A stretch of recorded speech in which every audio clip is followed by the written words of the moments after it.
Welcome, curious viewer, to a deep dive into the latest addition to the Black Mirror series, Bandersnatch. This year's story is modelled around the choose-your-own-adventure books popularised in the 80s and 90s. I myself had first-hand experience with the 1979 Buy Balloon to the Sahara book when I was a child, thanks to being introduced to the concept by my grandparents. This concept has had many repercussions and transformations in media ever since. Take video games as a prime example of this, from the simple text-based adventures and point-and-clicks a little later on, to the 21st century's attempts at hyper-realistic adventures that constantly take into account your decisions and choices, making the stories more about you than ever before. The viewer's own input into the story is what differentiates these forms of media from television and films, where experiences are crafted by the viewer being a mere witness to the events on screen and never having any input towards the outcome of the story. And then 2018 rolled along, and a clever man named Charlie Brooker was bold enough to make his own choose-your-own-adventure with the power of the internet. Well, he wasn't the first though. I mean, there was Attack of the Grask, but we don't talk about that.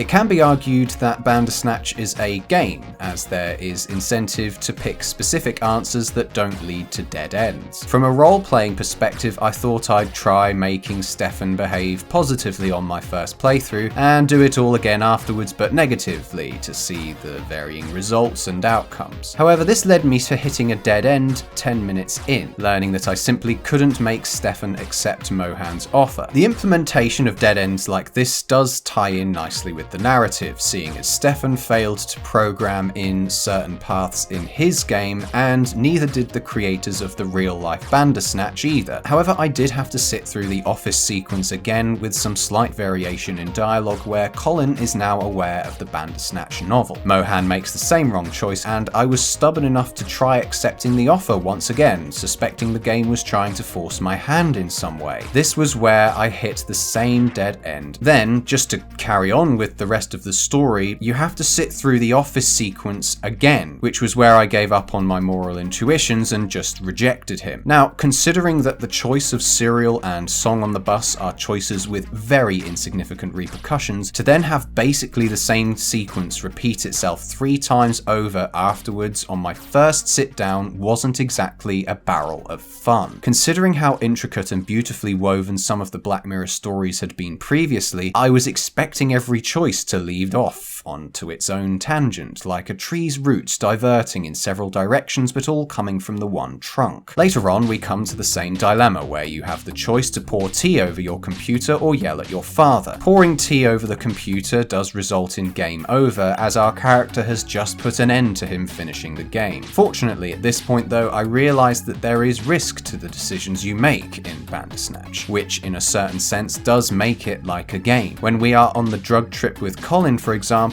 it's in the viewer's best interest to choose Colin over Stefan to jump over the balcony, knowing that you might hit a dead end.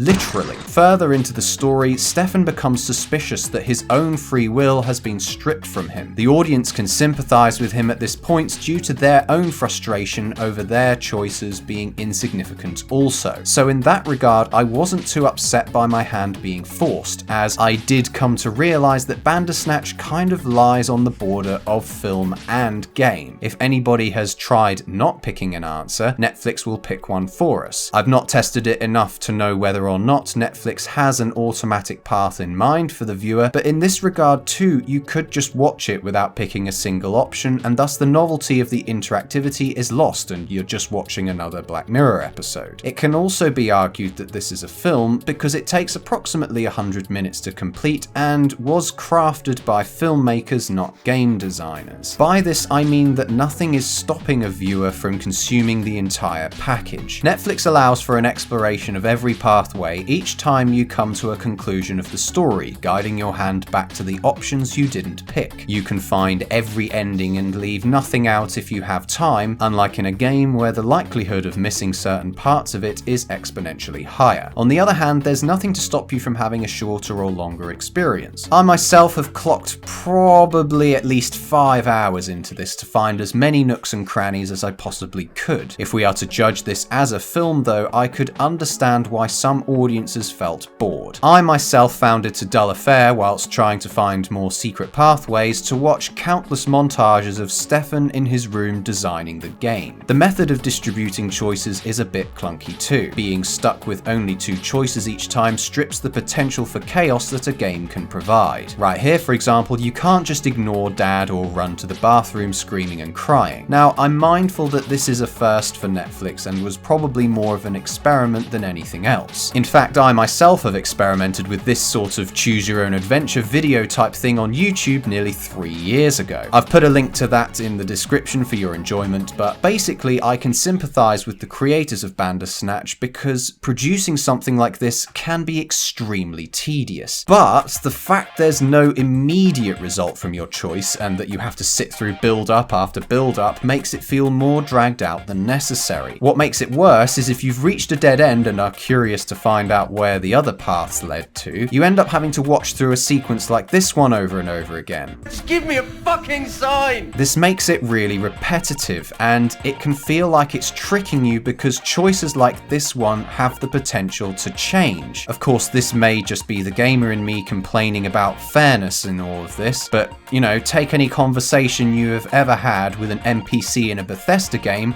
and your character doesn't actually say the statement you choose, it skips straight to the response, making it more fluid. Whichever classification we are giving Bandersnatch, this is a problem for both it being a film and a game. Another supporting aspect of this argument is that many of the choices in Bandersnatch don't have any real consequence. If you are lucky enough to reveal to Stefan that you are controlling him via Netflix, you're given the choice of telling him more or just trying to explain it, both of which leads to the exact same outcome. Also, when Colin offers Stefan a pill in his flat, if you refuse, he'll put it in Stefan's tea anyway. Interestingly, the image on the pill resembles the blue lion packs that we're introduced to in the beginning. Perhaps this was to give off the impression that there is something important about this choice, despite you ultimately having no choice whatsoever. The ability to choose becomes even more reductive when choices are made for us by the filmmakers. You don't, for example, have the choice of whether you smoke the doob in Colin's flat, but you do have a choice about the pill. Also, you don't get a choice about whether you go to lunch with your dad at the pub or not, you just get taken straight to the therapists. I suppose in some regard the nature of the medium allows for such errors because there aren't pages to fill. It would be rather counterintuitive for a choose-your-own-adventure book to have several recurring pages with the exact same text on, considering they could instead be branching off into other directions. Perhaps the Bandersnatch experience is more like navigating a maze with no center. It's fun to explore, but you can only stare at the same green hedges for so long. We as controllers of Stefan delight in making him do crazy stuff. Unlike previous Black Mirror episodes, there's no clear moral dilemma or ethical conundrum relating to the technology presented in the story. The appeal of Black Mirror comes predominantly from these factors, and despite the vast majority of the episodes involve terrible or horrific things happening to the protagonists, we still hunger for more. We certainly wouldn't enjoy being in these characters' shoes, yet this voyeuristic pleasure we get from watching this show is exploited in Bandersnatch as we have a direct influence on what the protagonist does now. The veil has therefore been lifted. We feel a sense of discovery and achievement when we watch the sequence in Colin's flat, knowing that we might have missed this hilarious and trippy segment had we chosen to see Dr. Haynes instead. It's interesting too because in this particular part there's only 2 choices to be made, neither of which can stray you from the intended path. If we decide that Stefan must be evil, this could potentially play into what happens to him. Likewise with the father, it's easy from the opening scenes to deduce that he might have something to hide. There is the possibility that you put in the word toy into the safe and he turns out to be a swell guy. Or if you put in Pack, he's the psycho we all thought he was. Of course, our assumptions have no impact on this at all. The viewer is basically left to guess what the safe's code is. Therefore, we know that there's no risk on our part to making him do anything, only the disappointment experienced when our adventure ends at a dead end temporarily and we can just try again. The same can be said for the several endings of Bandersnatch, but even by saying that there are definitive endings kind of breaks the hypothesis. You could argue every dead end you run into is an ending, but I'm talking more about the ones you find after playing for at least an hour. You know,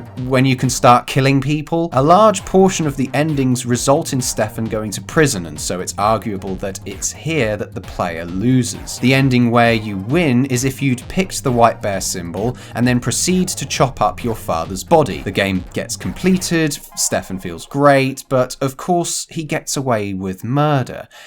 And so do we. There's this uncomfortable feeling that the viewer caused this in some way. Of course, the cryptic choices we get to make in the later parts of the adventure make us question how much of a hand we had in this outcome when really we didn't have a choice at all. The free will aspect is explored primarily through the utilization of the white bear symbol. One of the earliest times we see it is when Stefan is on the bus and a poster outside has the words "No Future" placed beside the symbol. With the juxtaposition of free choice and no choice placed so early on, most would probably shrug this off as being a simple nod to the infamous episode with Victoria Spillane. However, as we progress further and come into contact with various dead ends and outcomes, the possibility that Stefan is getting the white bear treatment becomes more and more likely. Not only does the white bear symbol itself signify choice, but the insignificance of choice also winds up being intrinsic to the plot. Firstly, when we see that Stefan's childhood could potentially have been fabricated, alludes to the fact he never had a choice in his life to begin with, and there's also the ending where this theme is handled with a bit of comedy instead. If you choose to escape the fight with the therapist instead of fighting her,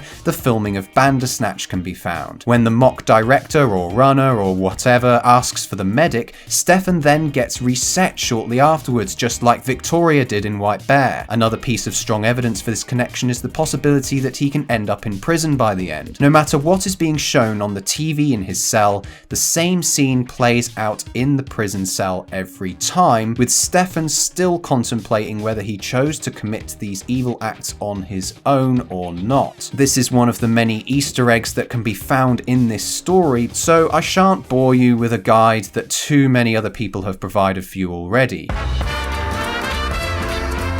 Besides, I've found the bestest and secretest Easter egg of them all, buried deep within, and one that solves the entire equation of Bandersnatch. After you choose which record you want him to buy in W.H. Smith's, he picks out a book about Jerome F Davies as well. The cashier puts all his stuff in a bag, he looks around the shop, and then he just picks up the bag and leaves. Without paying! Yeah, I bet none of the other Easter egg hunters found that one, did they?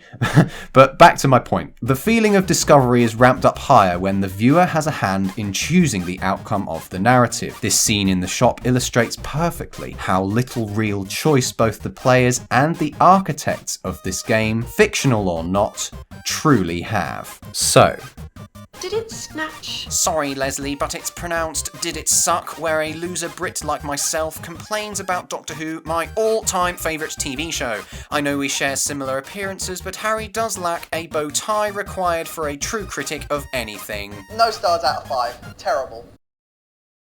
Assuming that you let Netflix guide you through the rest of the story and choosing all the choices you didn't make initially, a separate set of credits roll onto a TV screen at the end. And there's a secret ending if you watch all the way through these credits. But sadly, there's no clues or hints as to whether we're getting a season 5 or not at this point. Don't get me wrong, I'm sure Bandersnatch probably had enough footage made for an entire season's worth, and at least they were able to try something new. Perhaps it's fair to cut them some slack given how much outstanding content they've produced over the past 7 years. I'm sure I can wait another year or two if need be. Thanks for watching, and thanks to my extremely patient subscribers and patrons. We've just passed 750,000, so that is just incredible. Please consider supporting the channel via patreon.com. I haven't left yet like I know a few other content creators have, but if you don't trust them, you can always make a direct donation via PayPal. So, what did you guys think of this revolutionary Black Mirror episode? Comment below or join the Discord server, where we will continue this discussion.